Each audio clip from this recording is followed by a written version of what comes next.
naman kung gagamitin itong A4 laminator Tida na in-order ko sa Lazada. Ayan. May kasama din itong laminating film. Marami siyang kasama na sizes, iba-iba. May ID, may A4 at may 4/6.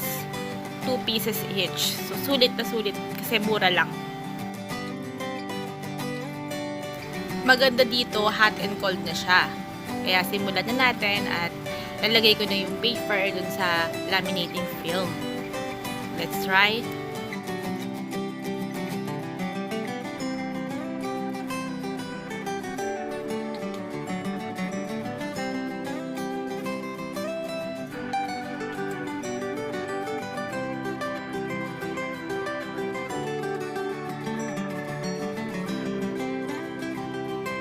Okay, first, saksak muna natin at i-turn on ang laminator.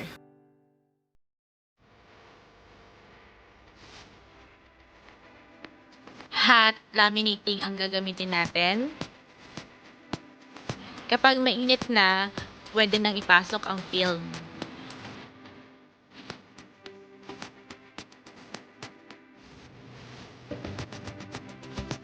Yan. Medyo mabagal lang siya compared sa ibang laminator.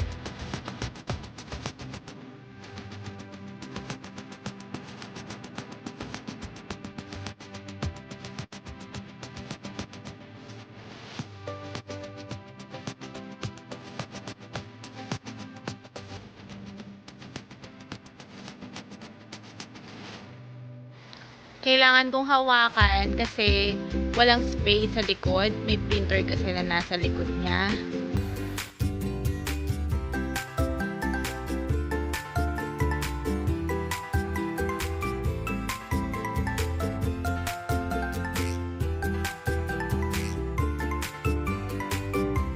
So, ayan. Tapos na. Okay naman siya. Fully laminated na. So, okay naman siya working. Po pala tayo mag-start, kailangan naka-green yung light niya. Ibig sabihin yan, mainit na siya. So, hintayin nyo muna na mag-green siya bago nyo ipasok yung film. Ayan, okay na. Pwede na ako magsulat gamit ang whiteboard marker at pwede rin siyang i-erase.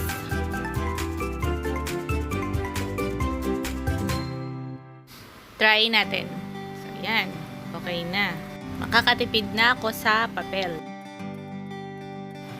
Ito yung mga free na laminating film, 2 A4, may 3R, 2 4R, 2 ID size. Sobrang sulit na.